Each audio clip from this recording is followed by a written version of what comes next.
It is now 2 o'clock, and that is the time we have scheduled for the Board of Directors of the Redevelopment Agency of Murray City. It is Tuesday, December 6th, 2022. So welcome, everyone. Glad you could make it.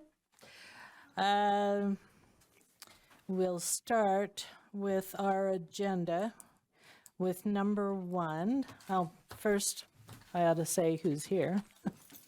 We have all present council members here.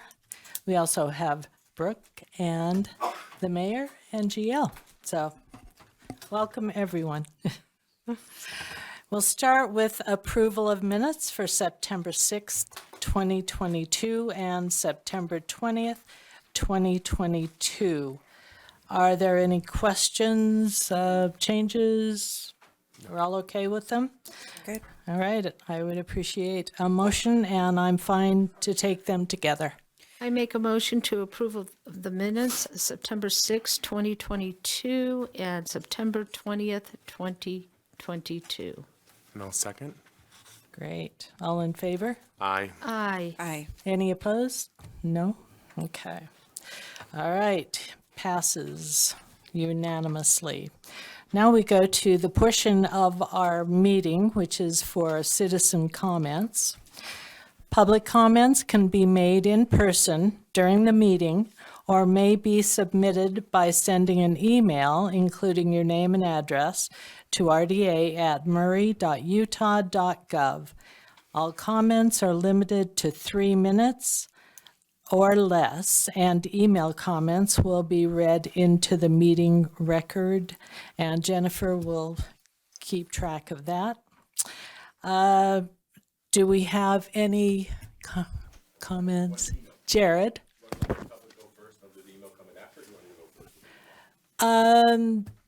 Doesn't matter, you choose. Yeah. Now that I've disrupted everything. I'll read Good the email. decision. There we go. This is from Jamie M. Peterson, an email. As a former Arlington Eagle, I was very sad to hear that Murray City is planning to sell the former Arlington Elementary School. The school/city hall is perfectly positioned to be a senior citizen center or possibly a home to the Murray Arts Center. I don't think the Murray City Council is considering the impact on the nearby school or the increase in noise and traffic that will impact the neighborhood when high-rises are built in place of these historic buildings. The high-rise being built on the former Carnegie Library site has had a terrible impact on my neighborhood, which unfortunately lies in the enormous shadow of this oversized building. Please consider how this is going to affect the current Murray City residents when making your decisions. Thank you, Jamie M. Peterson. Great, thanks, Jared. Okay, that'll be part of the record. Now I'll open it for citizen comments. Anyone who wants to say? Hello. Welcome. Hi, my name's Rachel Morrow. I just have a quick question. You didn't mention whether we could have 5 minutes if we're representing a group. Is that still the case? I think that's I fine. think it's fine. Okay. Well, in that case, I am, 5 you minutes. guys know, I know.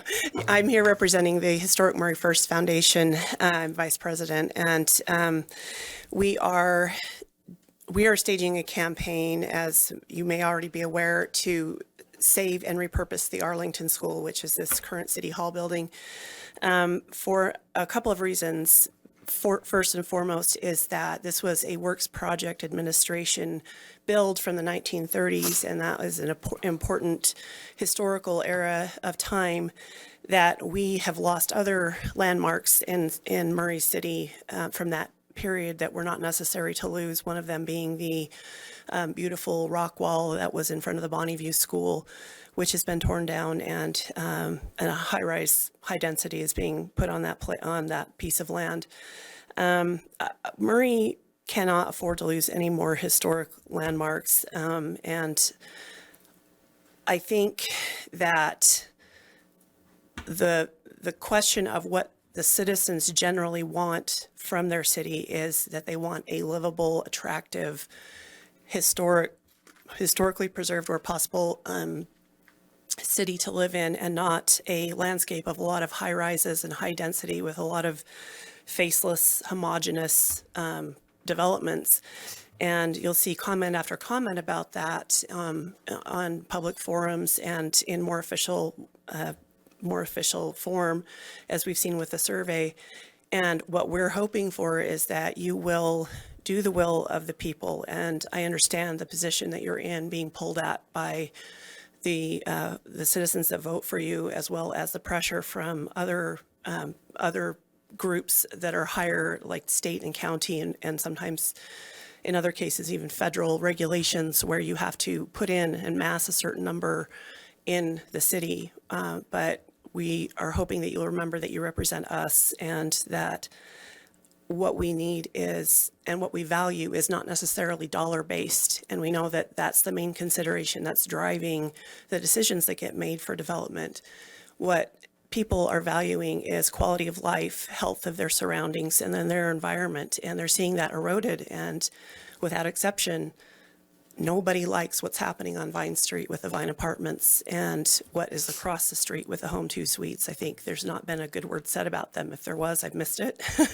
But it's going to create an absolute tunnel on that part of Vine Street where it's not going to be human scale. Nothing about it will be human scale. It's going to impact quality of life.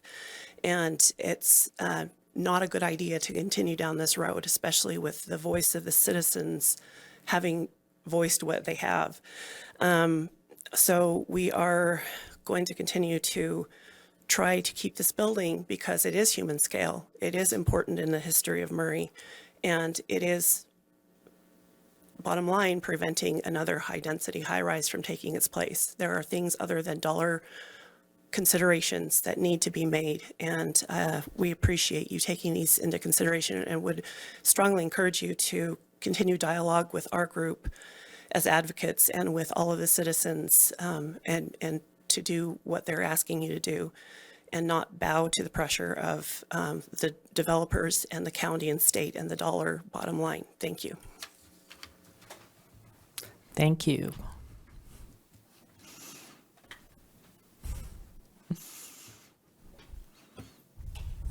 Anyone else?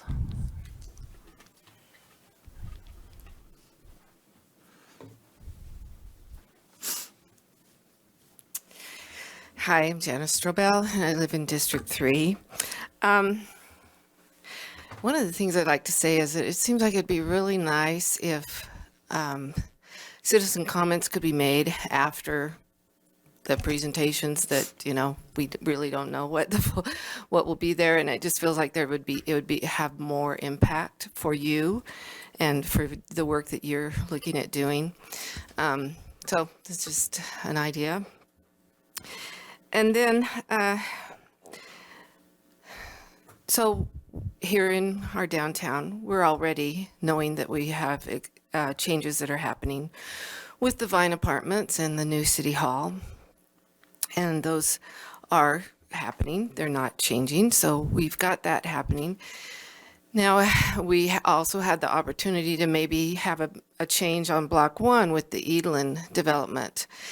And prior to that happening, there was an open house that caused time to kind of take a step back and think, okay, this doesn't look exactly like what the citizens expressed. That didn't really fit with what they saw the identity of their downtown.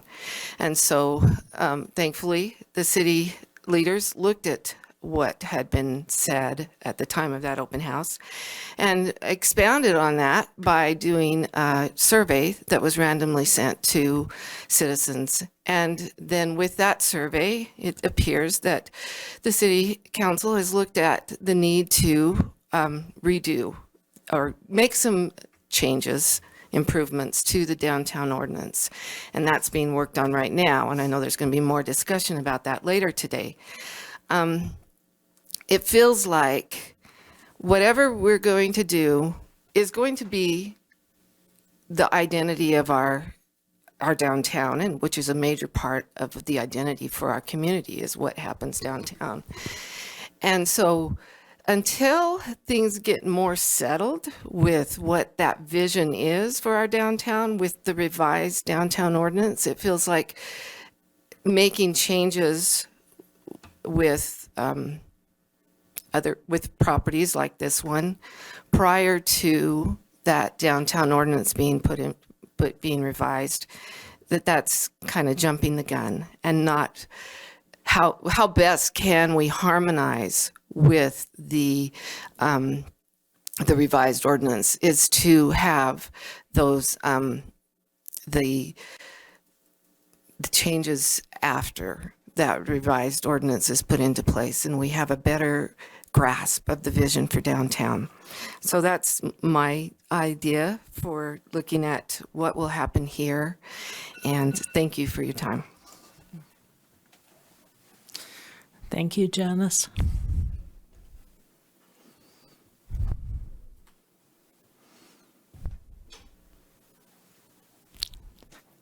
Hello.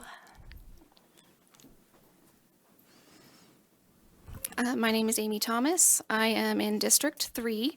I am also on the board for Historic Murray First Foundation. And I just wanted to come up here and tell you that I am, even though I'm on a historic preservation board, I am just a homeowner. I am not an architect. I am not a preservation specialist. I grew up living in a normal 40s home built post-war with not very good materials, and I always wanted a modern home for myself. Fast forward to now, I'm living in an old 1895 Victorian that I'm restoring. And I'm restoring it not because necessarily I love the architecture, though I do. I've come to appreciate it. But I do it because I care about human beings that live on this planet and where our planet is going for the future. I care about sustainability. And I don't care what a building looks like. What I care about is the air that we breathe and the water that we are able to drink. And keeping existing buildings here is the greenest thing that we can do. And I came here and I shared with you all previously, just in September, a preservation where I gave you some of the facts and figures around economy of keeping preservation, of keeping old buildings and restoring them or rehabbing them or just repurposing them, and also gave you some sustainability facts and figures as well. And that continues to be my main focus, is the sustainability of our future and our city. And keeping this building here is the most sustainable thing we do. If this is sold, it's going to end up in a landfill. And any construction here will take us, statistics show, 80 years just to compensate for the construction process of a new building. Plus, this goes into the landfill. No matter what LEED certifications you get, you're never going to get back the fact that this ends up in a landfill and the devastation that the construction process itself involves. So anything we do to this building is going to improve our sustainability for the future, our air and our water, which we need desperately to be healthy and good for us. So that's what I care about most of all. And as a human being, I hope you all care about that as well. Thank you. Thank you, Amy.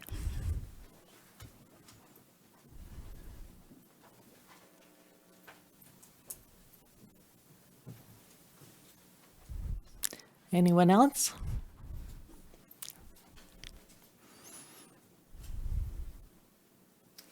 My name is Vicki Snow, and I live in Lost Creek Apartments. I want to second Amy's comments. I think that if we're going to look on the big, broad spectrum, we need to do and count and consider our future, and we should be prioritizing things that are more important than modernizing our buildings. And I actually, from my own background, I actually worked in a school in Provo that used to be the old Mazer Elementary School, and of course they added on to it, and then I only worked there for 2 years, and then later on when I went back to visit, I noticed that they took the building, they kept the basic structure, and then so they took off the gym, and of course they had 2 portable classrooms as well, they had one for the kindergarten and then they had the one for the 4th grade, so that was taken away, but now the building is being used for I guess the city took over, and now I guess, I don't know if it's low-income housing that use it now, but I thought that was strange when I went back to visit. I was like, I had all my memories there from working there and supporting the school and educational system. So I don't know. I think that we need to keep what works and not just modernize it, because there are other priorities I think that are more important. Thank you. Thank you, Vicki.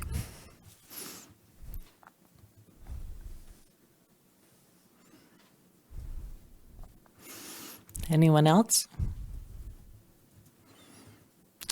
Okay. Thank you all for your comments. We really appreciate them. All right. We will continue on with our agenda. The next one is number 3, and that's to consider a resolution authorizing the RDA executive adopting the RDA meeting schedule for 2023. Jared? Thank you. This is just a kind of a housekeeping item. We need to adopt the regular meeting schedule for 2023. It was in your packets. Did anyone have any concerns with the dates that we've got scheduled? We're sticking to kind of the tradition. All right. Any concerns about the dates? Okay, that's all we need. If you can authorize that, if you can authorize the resolution, then we'll get it adopted and put it up, schedule it up on the website. Do we need to do a motion? Yeah, it's a resolution. And then for the record, we just lost Pam. I know. She stepped out for a minute. So should we wait or, You can go forward. You got 3 here. so we're good? Okay. I'll make a motion, if you're ready for that. Yeah. That we adopt Thank a you. resolution authorizing the RDA executive adopting the RDA meeting schedule for 2023. I will second that. Thank you. I appreciate that. It has been moved and seconded. Do you want to take the roll, please, Brooke? Aye. Aye. Aye. Thank you. Motion passes. All right. Now we're at number 4. It is a fund balance review. Brenda Moore. Brenda is our finance director, so welcome. Thank you. So just wanted to very quickly go over the different areas of the RDA and what their fund balance is, and then a projected for next year based on, we haven't gotten the property tax yet for the RDAs for 2022, but my best guess. So there are 5 active areas that are collecting taxes or TIF money. Total fund balance for the RDA is $6.6 million. Of that, 2.9 is reserved for low-income housing.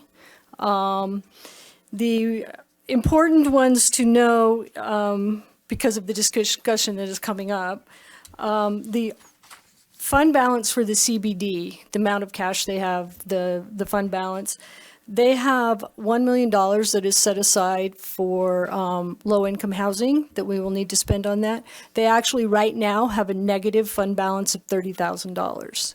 So what that means is that we have sort of technically borrowed some money from the smelter and other sites. This fund balance will go positive next year, depending on what projects we finish. By the end of 2023, it should be $400,000. The reason it is negative is because it is land rich and cash poor. Brenda, can you remind us what the CBD RDA area is? That's the central business district. So that's the area that the Block 1 is sitting on.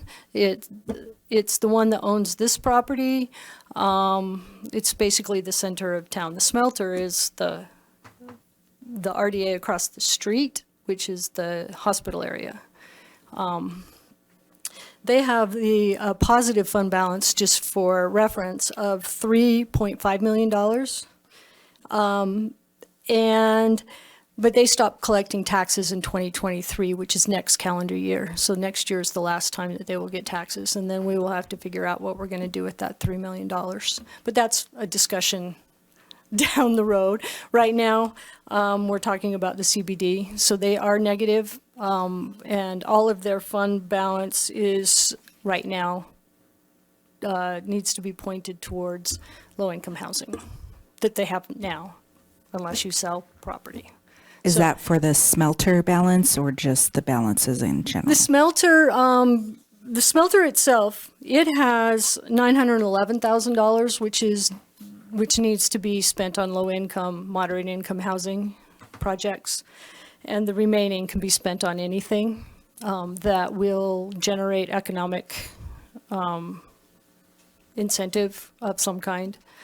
There are two others, East Vine, Cherry, and Fireclay. Fireclay is still paying out the TIFs. They do have a positive fund balance, and they have approximately $900,000 to spend on low-income to moderate housing. Those funds can be spent anywhere in the city. That was my next question. Thank you, Brenda. Yeah, low-income housing funds we have designated can go in any project that's within the city. It doesn't have to stay within the CBD, or within the RDA areas.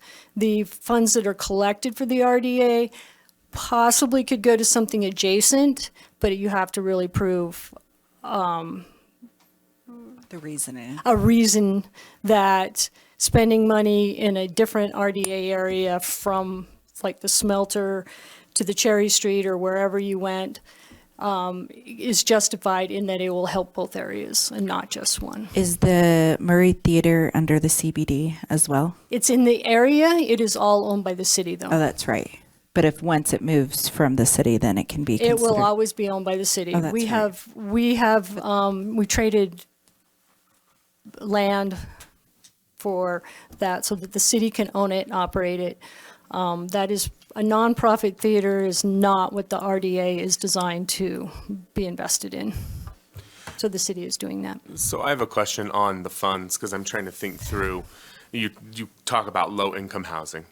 Do we have projects going on in the city, or is that contingent on a developer coming in and saying, I want to do a low-income housing project, and then we would more or less subsidize that program with funds from the RDA? Is that how that works? We have ideas on how to use some of this. We're going to use some down in Fireclay, helping some of the low-income people. I think he's getting ready to do a pilot project on helping them with transit passes, which is a legitimate use for this because it supplements things that they could use for other, they can use their money for something else, for food, if we're helping them with their transit pass.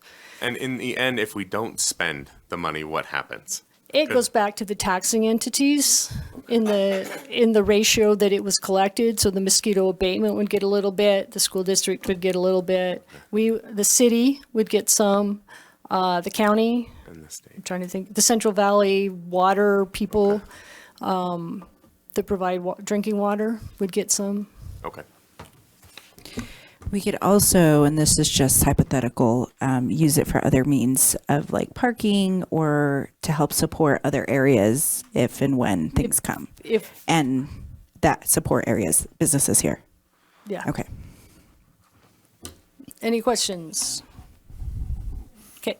Any further questions? Okay, thanks, Brenda. All right, now we're at number 5, which is the discussion related to the sale of real property. The property is at 5025 South State Street. This site, the existing City Hall site, and 4886 South Poplar Street, which is the historic Murray Chapel site. And we have to present Orden Yost, and I guess Jared will also be there. All right. Orden?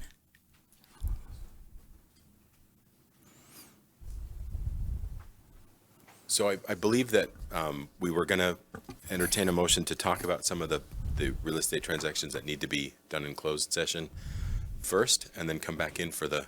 So just give an overview of what we're going to be talking about today, and then we can... Okay, perfect. So, and I should probably let Orden do that, but I'm really quick to jump up because I love microphones, apparently. So I apologize, but we're as Chairperson Turner said, we're going to be talking about the sale or the potential sale and the impacts of those sales or potential sales of 2 of these properties and the different things that can result from that, and some of the work that Orden has been doing so far as our real estate representative for these properties. As you recall, the RDA made a motion to, or agreed to hire Orden and his firm to represent us for this. So this will be the first kind of foray into what Orden has been working on and the ideas that that has generated and the possibilities that come with the potential sales here. So we're going to be talking about that at length. We want to have a lot of that discussion in here in the public, but a couple of items have to be done or should be done in closed session because they relate to values and things that can skew markets. So we need to be careful with that. So we are kind of recommending that we do that. Is that a brief enough overview? That's perfect. I'm almost never that brief, so take it where you can get it. That's, Good job, To Jared. go into closed session, we need a motion. And so I have taken liberty to write out a motion. If you'd like to entertain that motion, this would be the time to do that. Okay. I make a motion that we go into closed session pursuant to Utah Code Section 204 and 205, a Title 52, Chapter 2 of the Open and Public Meeting Act to hold a strategy session to discuss the disposition of the real property owned by the RDA location at 5025 South State Street, existing City Hall site, and 4886 South Poplar Street, the historic Murray Chapel site, because public discussion of the transaction would disclose the estimate values of the property and would prevent the board from completing the transaction on the best possible terms. Such a strategy session is allowed pursuant to Section 52-4-2051D of the Utah Code. All right. Do we have a second? I second. Okay. All in favor? Aye. Aye. Aye. Aye. Any opposed? I didn't hear any, so we will go into closed session. We will be, let's see, the closed session will be held in the City Council conference room next door to the City Council chambers, just in there. And we'll be back. So you also need to announce the reason for the closed session, which was part of the motion. Okay. And you need to also announce the vote. All right. The RDA board is entering a closed session to discuss the disposition of real property located at 5025 South State, which is this existing City Hall, and 4886 South Poplar Street, which is the historic Murray Chapel site. Is there anything else I need to? You announce who voted for. It was unanimous. Oh, I have to. Oh, okay. The vote was unanimous. I thought I already had done that, but Unanimous to go into closed session. all right. Now we'll go into closed session. Thank you. We've just completed a closed door meeting in the City Council chambers. I mean, we're back to the City Council chambers. We've just completed a closed door meeting, and we will continue on with the agenda and talking about the property at 5025 South State Street and 4886 South.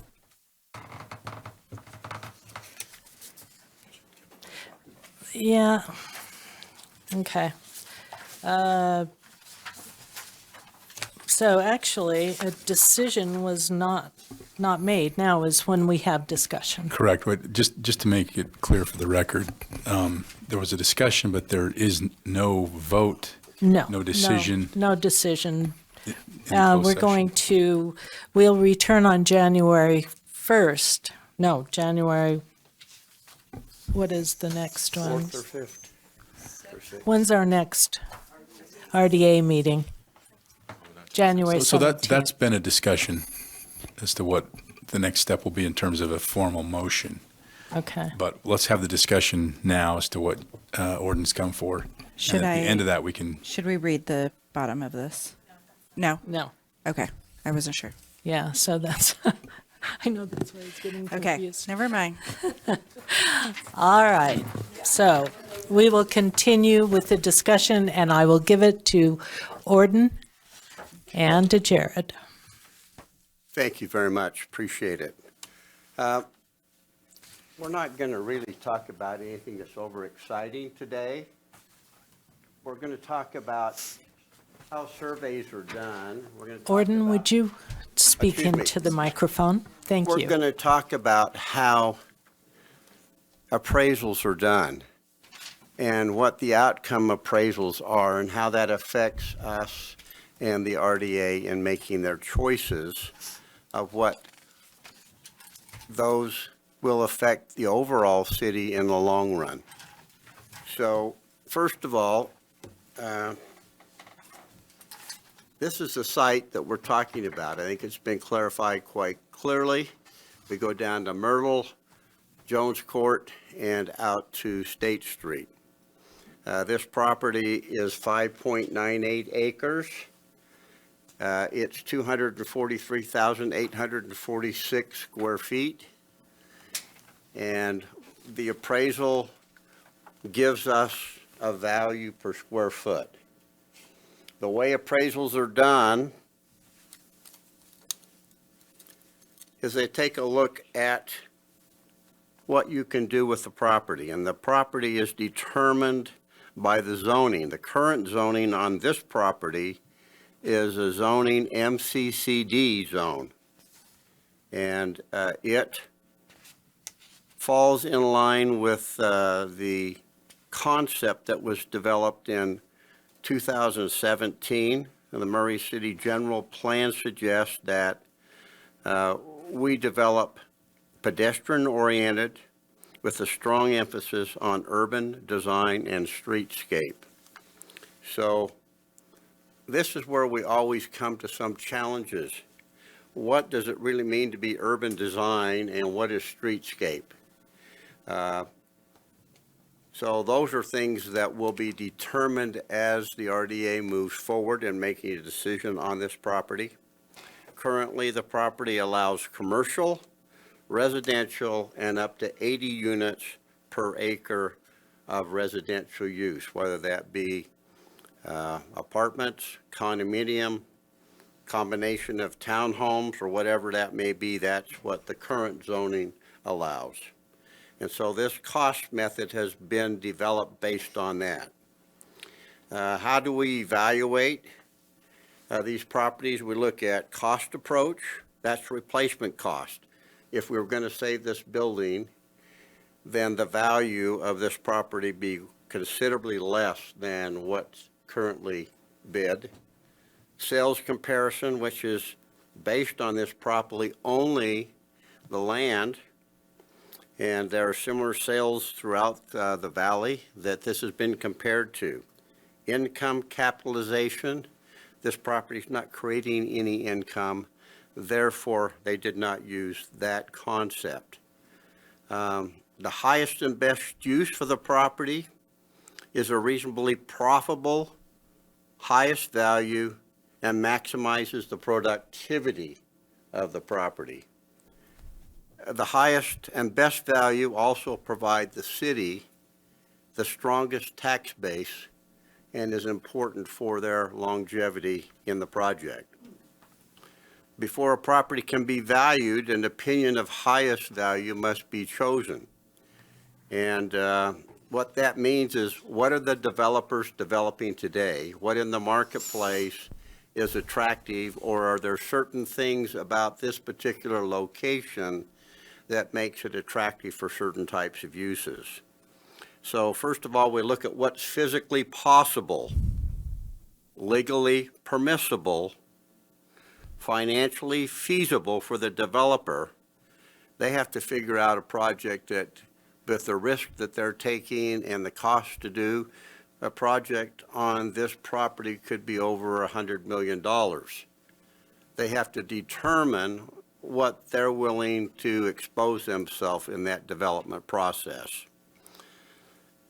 So physically possible, legally permissible, and financiable and maximally productive. Those are the issues that try to determine what the choices here should be. This property, I think all of us know that it comes up from State Street, up on kind of the top of this hill, and then goes down on the backside. It's physically possible to do virtually any project on it. Obviously, if anyone's been by the old Bonneview School, you've seen that they've knocked that hill down and they're trying to make that different. Hopefully, someone here will take advantage of the contour of this property and help us to feel comfortable when we drive down the street. Orden? Yes, ma'am. Would you present to the board? I'm sorry. Yes, Thank ma'am. you. Thanks. Physically possible, so I think we have good exposure. We have utilities. We have a suitable site, and we have a variety of uses that could go on this site legally. This zone provides commercial, retail, hotel, multifamily. Currently, there are no restrictions, but there is an interest to whoever the use of this property is that they potentially provide the city for the use of the Murray Theater, 100 parking stalls, which could be a significant issue. There may be other ways that we can figure out how to solve that requirement. Given the prevailing land use patterns in the area, only multifamily use is given further consideration in determining highest and best use for this site. However, we've talked about the potential of doing multiple types of uses in what we would call a vertical multi-use property, which we'll talk about when we get into some pictures later, where there may be a medical building, residential building, there could be somewhat of an office building or retail use that would be used on this site that would meet the requirement and help get us a good return on our sale. So financially feasible, we've talked about a little bit.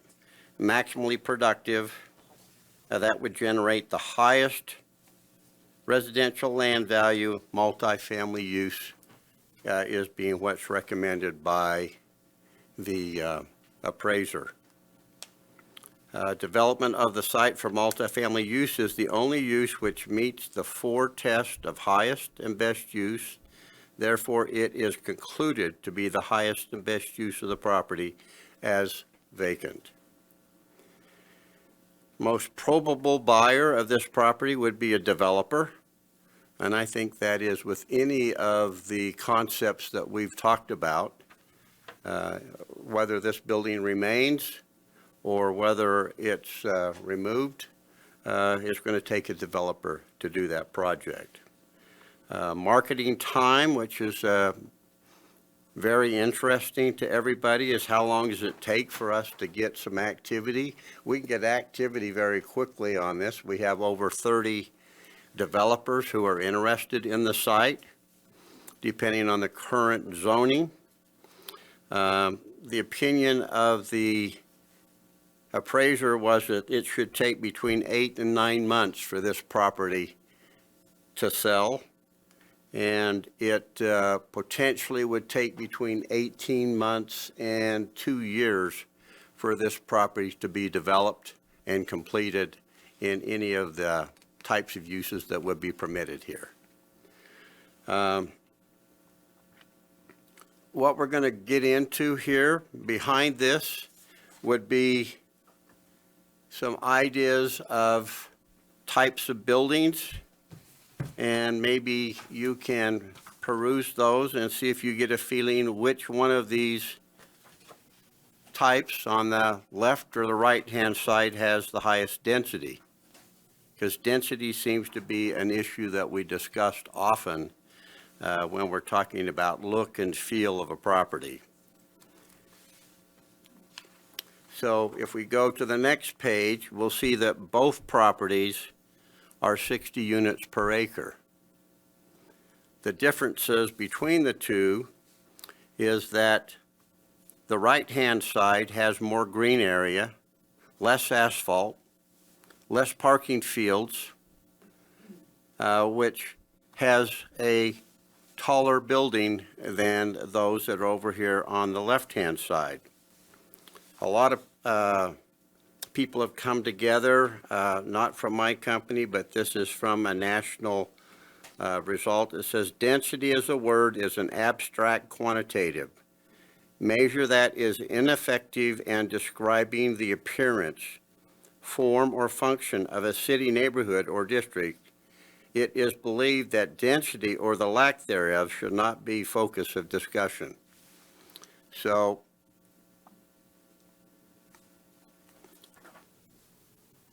just to give you some basic information, under the buildings on the right-hand side, these have underground parking primarily. Underground parking for 100 stalls is around $2,600,000. Above grade parking stalls in structure would be about $4.5 million. And if they did the parking underneath a building, that it would reduce the cost about $26,000 per unit. So building underneath is usually cheaper for a developer than making a field of parking, which is the reason that the one on the right-hand side has more open area for activity and for moving around.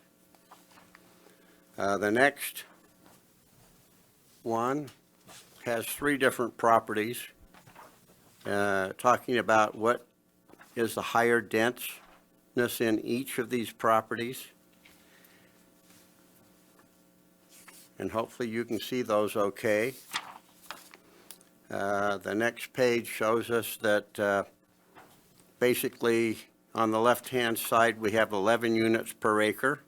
You'll see the big parking surface out there, going to a 12 unit per acre on the next slide and to 12 per acre on the following slide.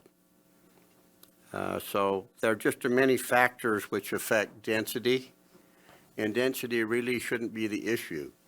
The issue should be how tall do you want the buildings, how much open area do you want? I think, Jared, 15% is required outside of the units. As you go higher, you most likely can get up to 30 or 40% of the property can be open and spacious based on the height of the buildings. Now, I've been told, and I don't know it's the case, but I believe that the RDA was looking potentially to find a architectural review committee. And so I stuck these pictures in as of different buildings throughout the country. Some show a little bit where there's townhomes or there's 4-story on grade, or whether there's something that wraps a podium, which would be a parking structure, and then you wrap the outside of that with either townhomes or apartments or condominiums. These just give us some ideas and looks of what potentially are out there.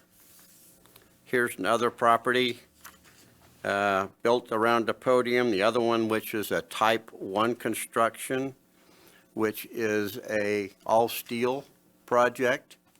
That project cost considerably more to build than the one next to it, even though their units per acre are similar. The cost is extremely higher on the other. The next page,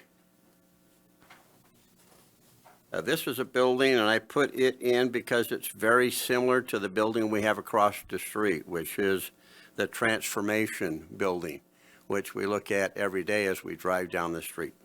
Some of us find that a very attractive building. That would be something that, and it's interesting, this building here looks pretty mundane, but it has almost 200 units per acre in that property. So that means that the parking structure and everything are included in the inside of it. And this is built in Portland, Oregon. The block it's built on is a 2-acre block. So this is a half of a block building in that area. This other in Denver, go ahead, please. Keep me up to date. No sweat. Is a little bigger building. This building could be built in this location. You'll note that one of the things here, as opposed to some we're going to look at down the way, that all the balconies are outside and protracted from the buildings, which really makes it look like an apartment complex. If they're sucked in and built internally, it looks basically like an office building. So, a little different. This next one, again, these are examples of density. These are examples that potentially a group can get together and determine if any of those they like, they could look for that for their examples for a project here.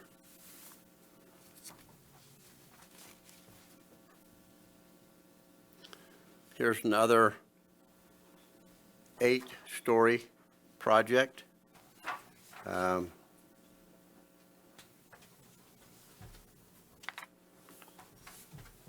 Here's another 10 to 11-story project. This would not fit in our zoning here at the very most. It obviously is outside of our parameters and probably much higher than we would want to have.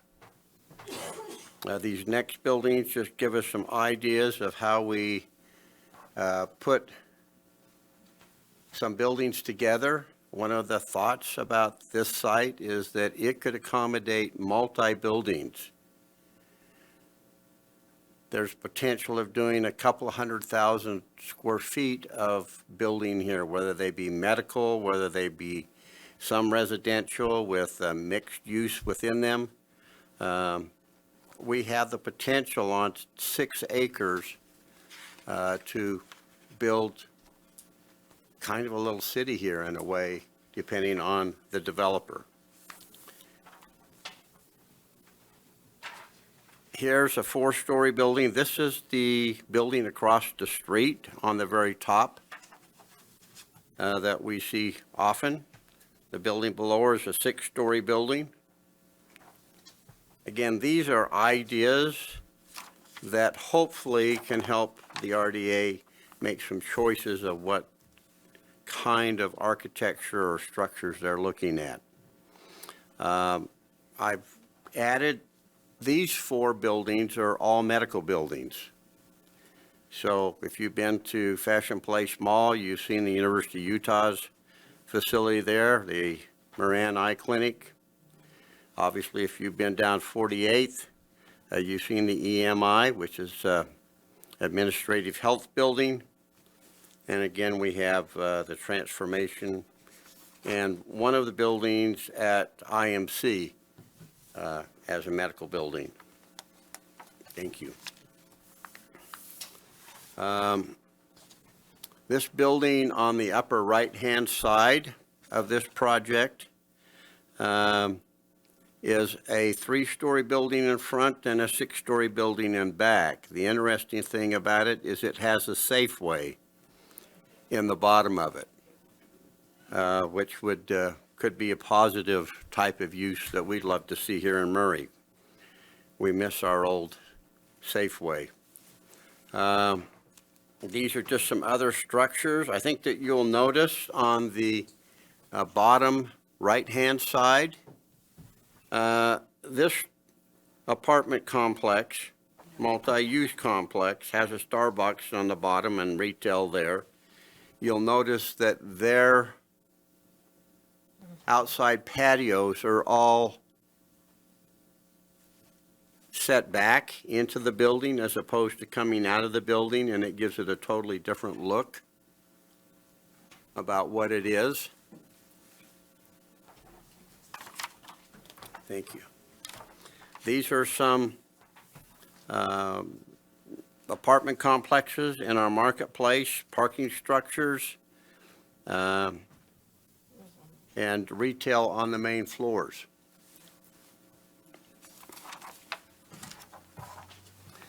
This project is a project taking place on about 15 acres in downtown Salt Lake. For all of us that are missing our newspapers, Desert News and the Tribune, this was where they were printed. So it's called the Post District. It is between 5th South and 6th South and 3rd West and 4th West. And what they have done here is they have gone vertical mixed use. So we have a post. The market in front here is a restaurant, deli, and a small fooder, grocery on the bottom. Then you have some multifamily. Then you have some office. We're not building a lot of office buildings right now because of the go home and work concept. Most of these buildings, my company has a full floor in a building downtown, and up until a month or two ago, we were only getting 2 to 4 people in the space. It's 20,000 square feet. It's half the size of this building, only getting 2 to 3 people in there to work. So outside of what's being built right downtown, maybe on the freeway, or at the south end of the valley, there typically isn't any office buildings being built. At this point, they're only looking for number 1 locations, which would be at the corner of 53rd and I-15. They've done some nice things there, but there still is a considerable lot of vacancy. So these 4 pages give you some ideas of some of the kinds of buildings that could be built on this site, depending on the developer chosen. Without giving, obviously, the discussion we had in there and discussing the value, can you discuss what happens depending on what we go with and how the value adjusts like you did? Not necessarily dollars, but just what occurs. The value is if we don't do some multifamily housing here, that the value is half or less than half of what the appraisal is. And the benefit of the resources to Murray City, RDA, if you are able to figure out a way to do some multifamily on this site and some additional vertical mixed-use type of buildings, the potential gives you the ability to go and do improvements to our downtown so that it becomes more attractive and will bring in additional businesses. Our guidelines are to find something that's walkable. We have to have people to be walkable. We have to have businesses that people are willing to walk by and stop and visit. That requires some upgraded development as to what we have. And so let's go to this one. This is over where the new city hall is going.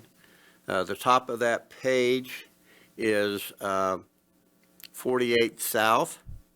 The city hall sits just off of our new street coming through there, Hanover. To the right side of that is a street called Poplar Street that's been there forever.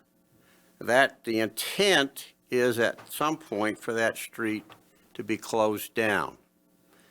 I've made some recommendations here that if in fact the sales price of this property would generate the income, that there be a potential parking structure be put next to Block 1 that would also accommodate City Hall when there are meetings larger than this one.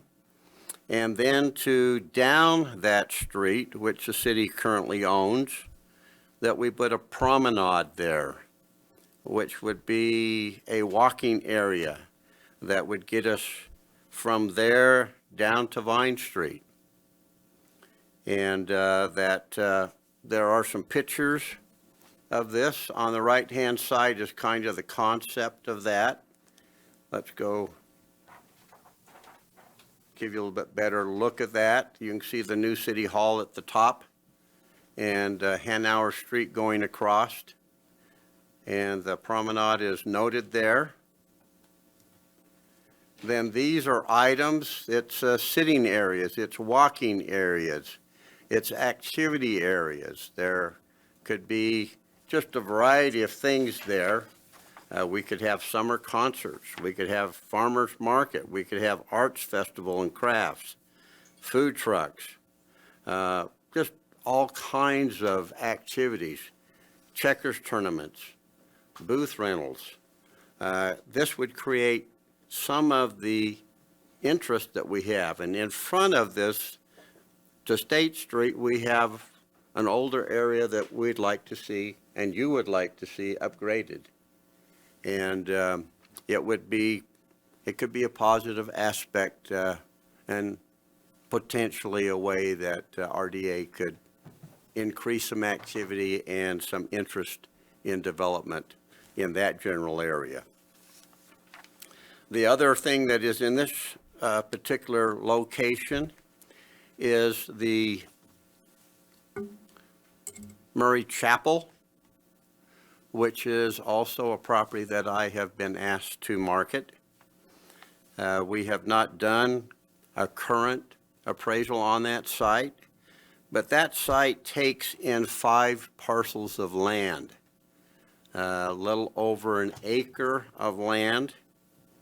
And my recommendation or considered thought that the RDA consider is to move the Townsend home, which is currently on Block 1 and presently is being considered to be demolished as Block 1 gets designed, to move it down south of the chapel.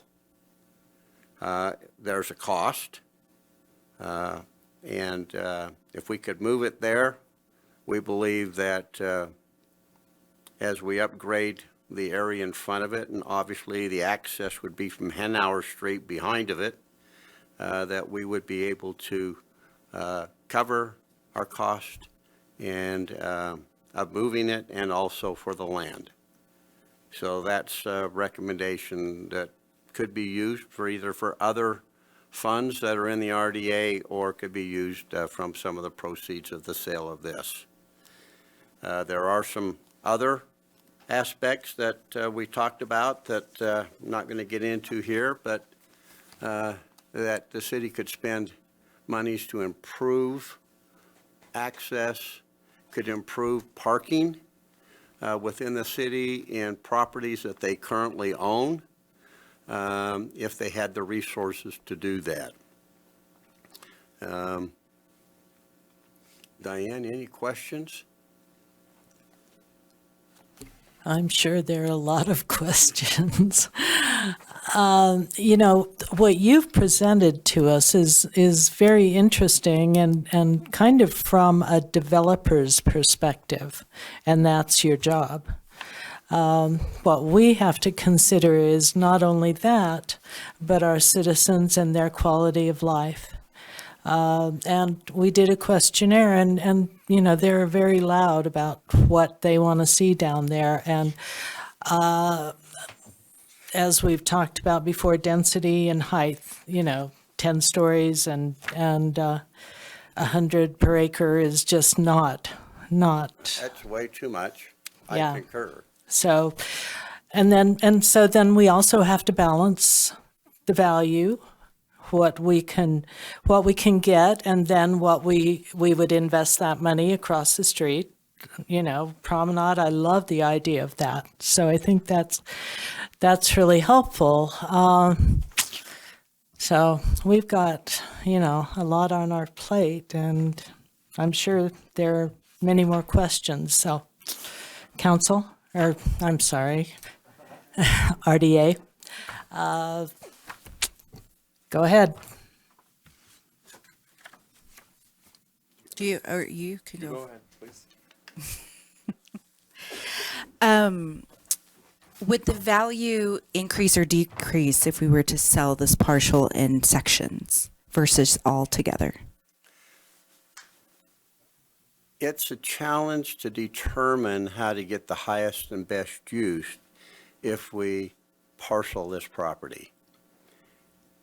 Part of the issue is that we have a zoning that controls the property, and if it stays the way it is today, and we sell it, let's say, to 3 or to 4 property owners, you could end up with 4 or 5 multifamily projects with retail underneath them that will be hard for them to be successful with the retail.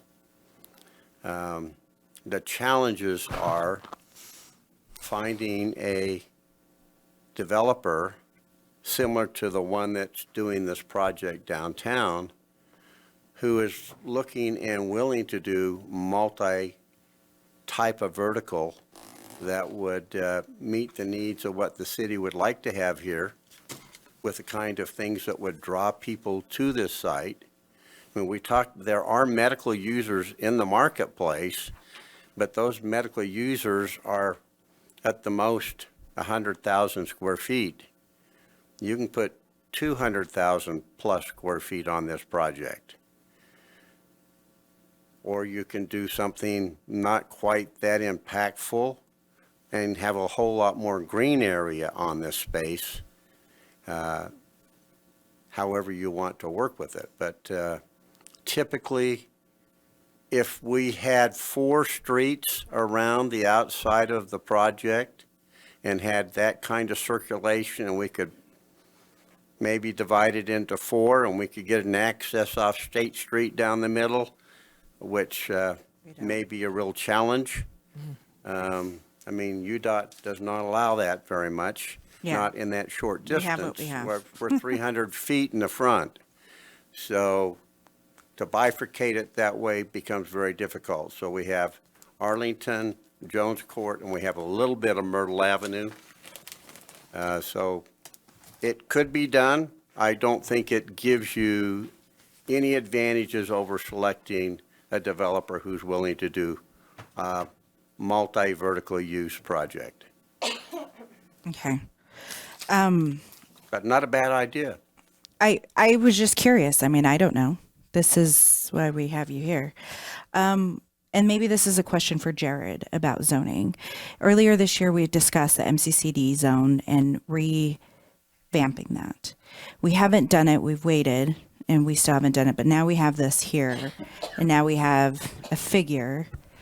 But it doesn't, for me, and what, you know, in representing the survey, it doesn't represent what the survey says. So if we were to change it for what the survey were asked for, I mean, would we get things in exchange? I mean, the city we should still invest in some sort of center. I believe that's a great concept, but that's something that the city has to invest regardless if we do go that route. It's not going to be a developer that develops that. So with that, one, where are we with those changes from the MCCD? And 2, how does that affect any projects moving forward?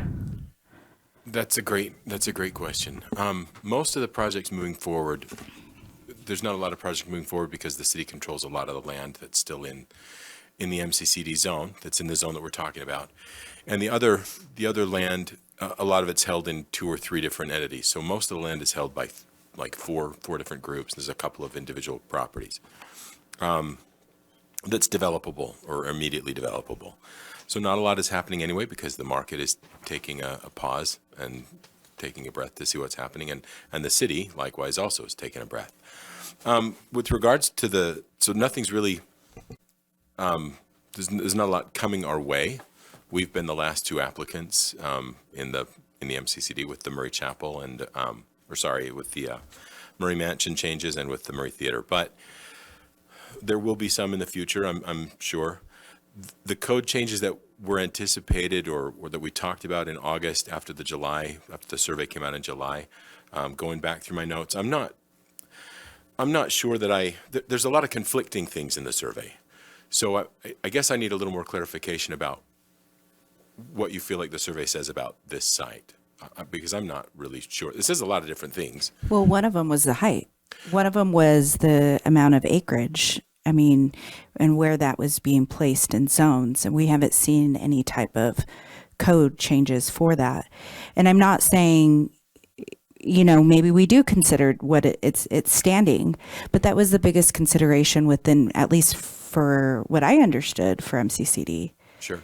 And some of those specific questions were for block 1, and this is not part of block 1. So I took those heights. The survey was for block 1, but as a whole, as a council member, you have to understand, I'm not determining my decision just for block 1. And we were also left it very open-ended in that survey to be as a whole. And we discussed that in that meeting specifically. So I could see your perspective that this is that was for block 1.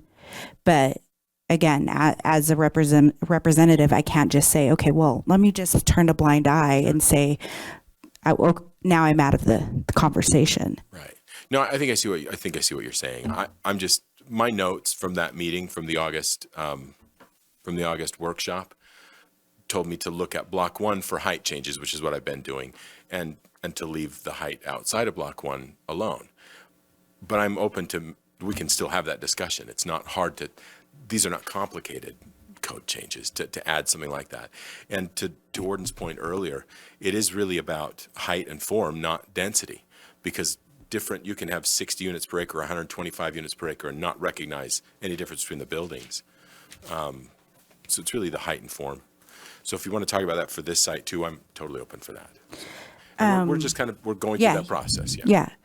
And I think for now go ahead. So do you want to make your note real quick that she's leaving? Oh, yes. Pam, we'll see you. Thanks. So Pam's left the building. And I know that we're coming up on time for this meeting, but is there a way that we can extend it 15 minutes and cut into the COW? Let's do it.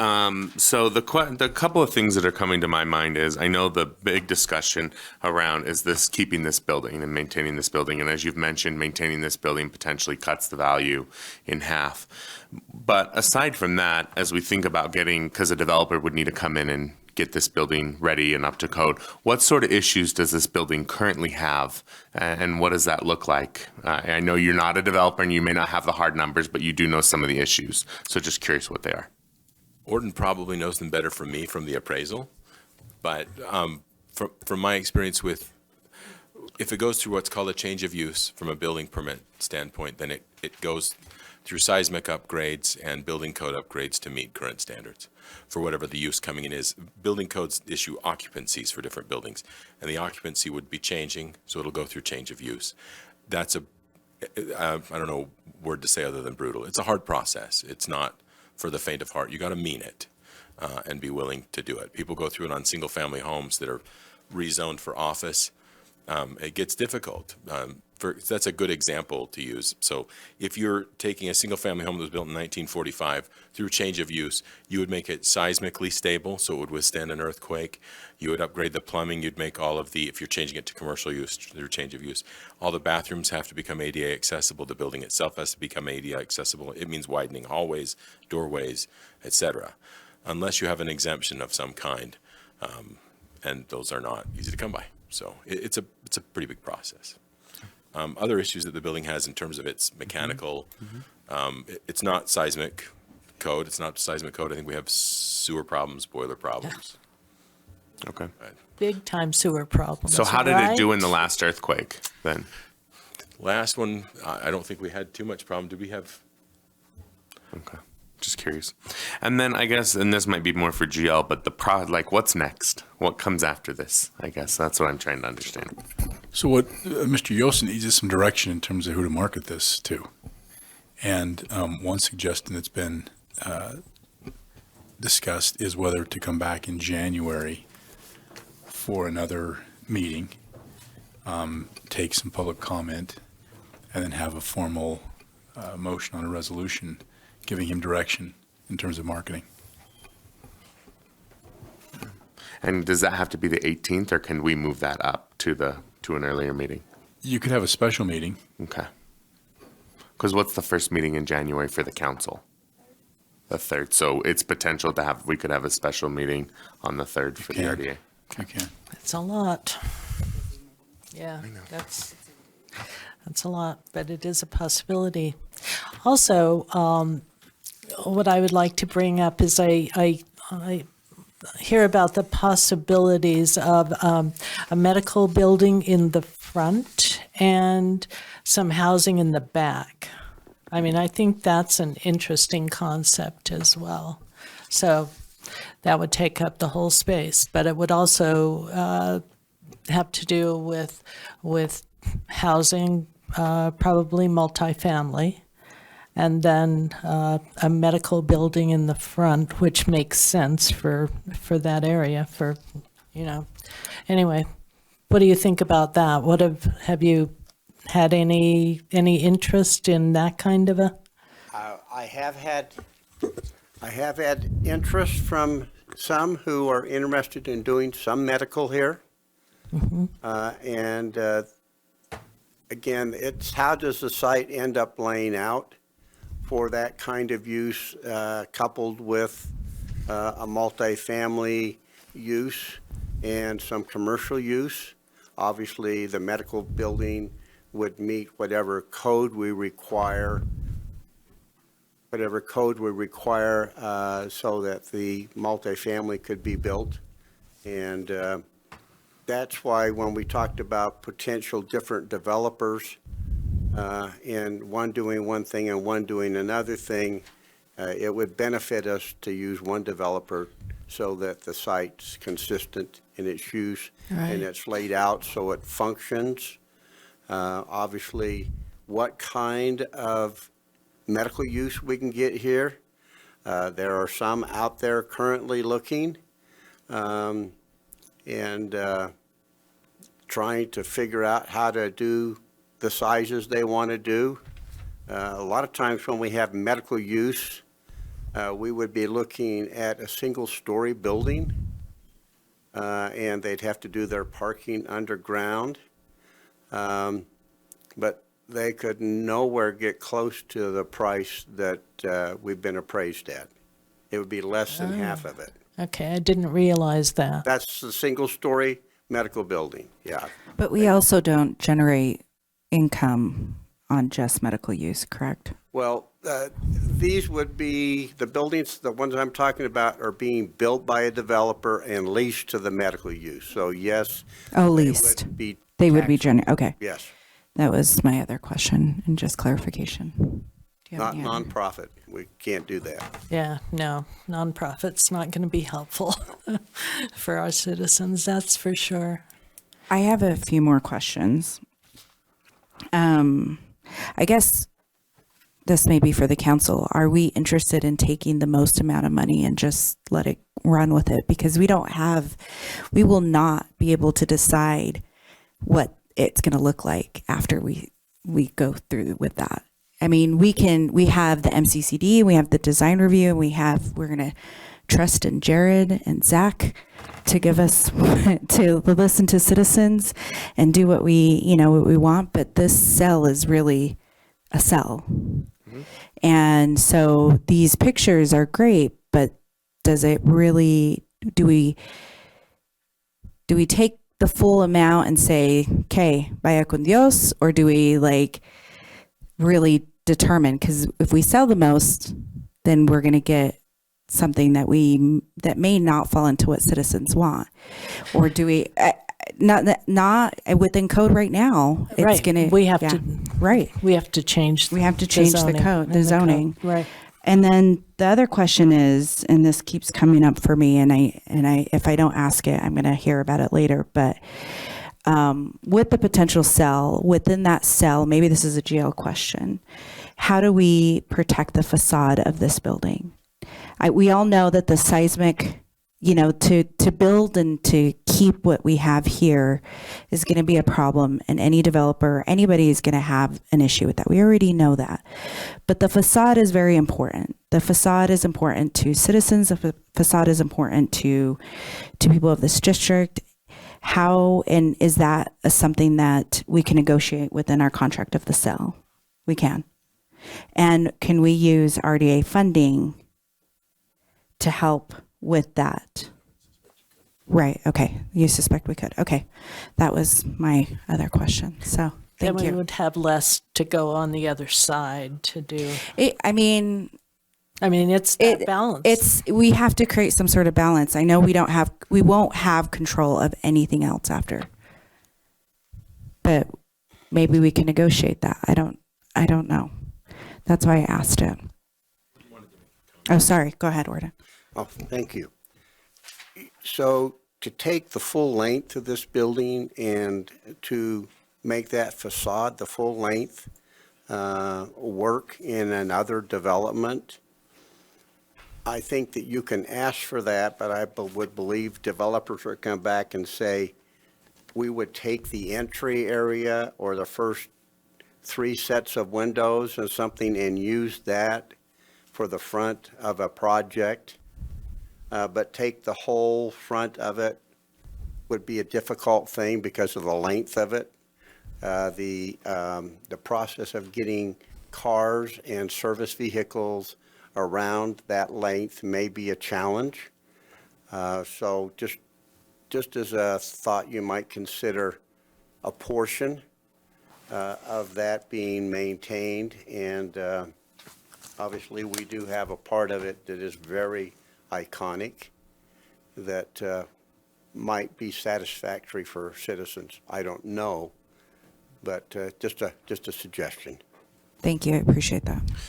And that's something we can negotiate at the time, determining who to sell it to, or how does that work? That would be a condition of the sale. We can put restrictions on the sale. It might affect the value, but we can put restrictions on the sale by CC&Rs or codes or agreements between seller and buyer as to some things that we would like to have happen. Okay. Would that be the same if we wanted them, let's take the example of we keep some of the front, but also we want them to use the brick somehow, the remaining brick, right? Rather than sending to the landfill, that's something else you can negotiate? I don't know what status this brick is and how it particularly would work. And if this brick was made across the street, there may be some issues with it. Okay. But I don't have a clue. I'm just saying that there could be issues with the brick. Okay, we should probably continue on. We have another meeting that we are already late for. So how about if we return January 17th? Is that our next RDA meeting? Okay, and have that be a public hearing? It would be. And It would be. for, Have a public, oh, you mean The section, yeah. Yeah. Yeah, and, okay.